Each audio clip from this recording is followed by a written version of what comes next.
Tonight, as I said in my last video, I'm going to try and do some budget steaks for those out there trying to save a couple bucks. As you can see, it's a bowl of blade roast. 1.6 kilo. Cost me $25, pretty much. This, if you can get the right cut and the right shape, you can get many steaks out of, especially if you want to turn around and make thin ones, and that'll give you 6 to 7 odd steaks. You could have a steak every night of the week if you wanted to, for a cost-effective price. Now, tonight, I'm going to turn around, because I don't have kids at the moment. I got my camera girl, but she'll be going away for the night, and my other's out working. So I'm going to make 2 nice steaks out of this, and the rest of it's going to be made up to beef jerky. There's not a lot of fat on this, and this cut of beef is mainly used for stews, beef stroganoff, casseroles, that sort of stuff. It's a tough meat, so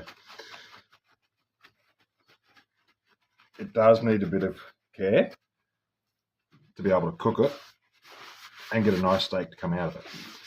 Now, the way I do normally do this, cooking it, is pan fried with a nice crust, wrapped in alfoil and sat in the oven on a low temperature to cook for probably 45 minutes to close to an hour until it's just about done. And I'll take all this silver skin off because that's not going to be any good in the dish itself for the steak. I did try and sharpen my knife, but obviously this one's a bit worse for wear and might need a proper sharpen.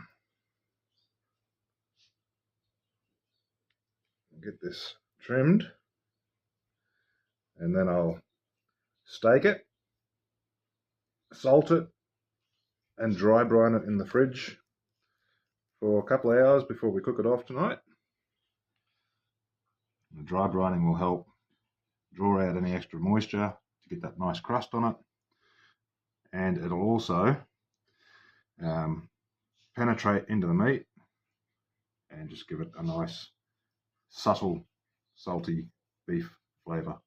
You don't want to have to take much of this fat off, but this is just sinewy fat, so it depends. You can't eat it.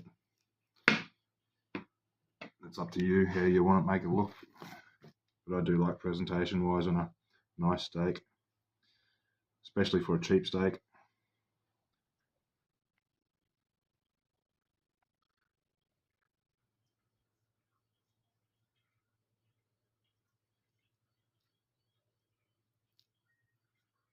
There's that silver skin off.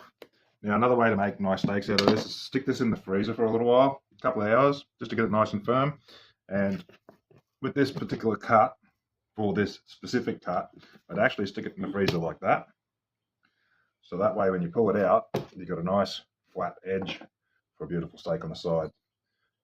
I'm going to cut probably an inch and a quarter thick steaks out of these. A beautiful, thick, big steak. And as I said, if you want to make this budget-wise, don't cut them so big, and you'll still get plenty of steaks out of it that'll last you. And you just freeze them up when you're done.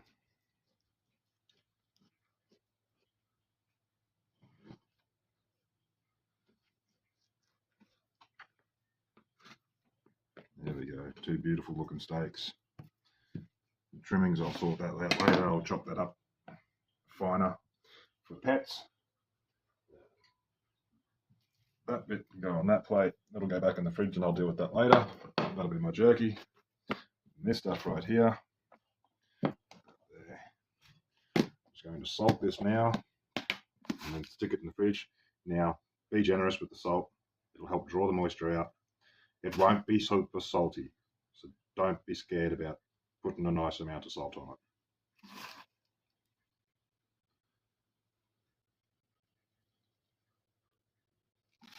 Some people might think I'm going a bit overboard with the salt. Trust me, You see every other chef on TV. Gordon Ramsay even does this method. Guga on YouTube is a fanatic for dry brining, which is a heavy salt on your steak in the fridge for a couple of hours overnight. And they come out so good.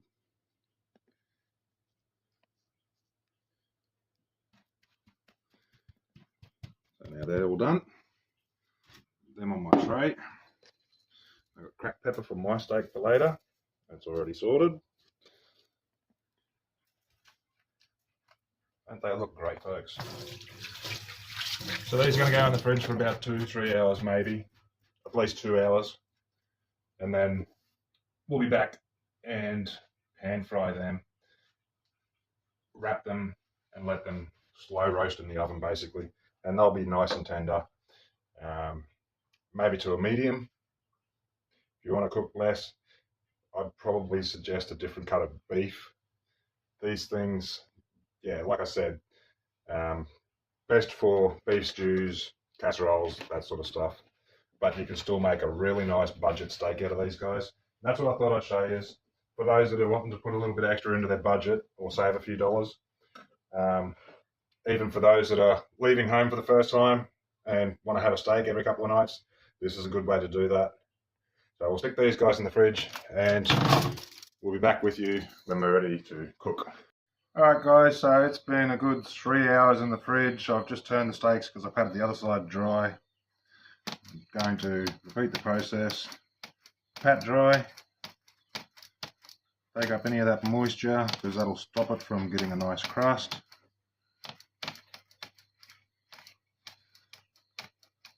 Now, everybody has their own personal preference, how they cook their steak, what doneness they want to cook that.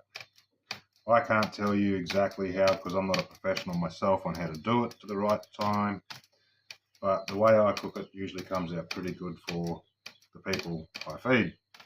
So they're ready to go. I've got a nice pan over here sitting on a warm heat, medium warm heat. Perfect. Add a bit of oil to that.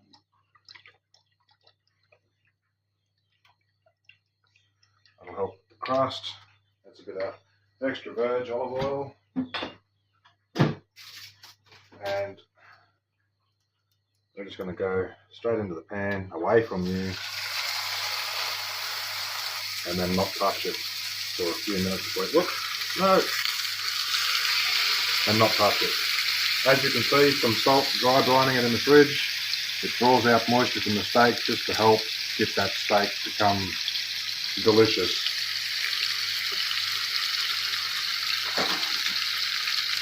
So give that about 2 minutes, 3 minutes, and then I'll turn it. Cook it the same on the other side. Then I'll wrap it in alfoil, and that'll go and sit in the oven for half an hour or so at 110 degrees. Pretty warm. I've got my little slide sauce going here. I've shown this a couple of times in other videos. This is my creamy mushroom and spinach sauce. Still needs to reduce a bit more, still a bit wet. That'll be going on top of the steak. You'll serve it with whatever you want.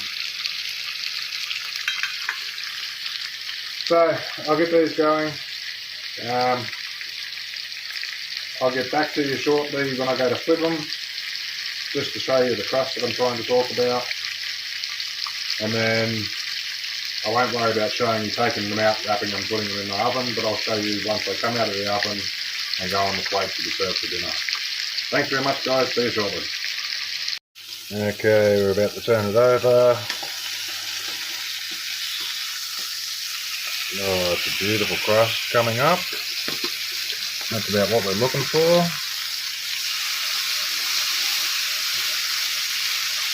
Nice and tender, as you can see. About a couple of minutes on that side. We should be ready to wrap and go in the oven. So that was about 2.5 minutes, close to 3 minutes. I did lift it halfway through just to put some of that oil in the pan back underneath the steak because it will soak it up a little bit, just make it nicer. You definitely want to do that. It helps with the browning process. And yeah, we'll show you when we serve up what it looks like and then final product. Thanks guys for sticking around. Alright guys, there we are. After out of the oven, beautiful, beautiful looking steaks, yet to be dressed with our sauce. What I will do is, give me 2 seconds to put the phone down and I'll cut mine in half to show you the inside. Sorry you can't see that, but that's all good.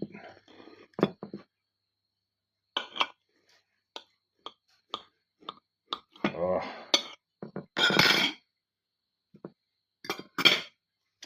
There we go. Beautiful. Probably just past a medium, but still juicy, tender, and more than edible. Lovely piece of steak. We'll dress this with our sauce and serve up dinner. Hope you guys enjoyed the simplicity of this video this week, and I will do a quick little snippet, or a short as they call it, of the jerky that I'm going to make with what was left over from the beef today. It's already in the fridge marinating, ready to go. I'll probably put that on the dryer tomorrow and have jerky in about 8 hours after. Thanks for watching. Have a good weekend. See you next time.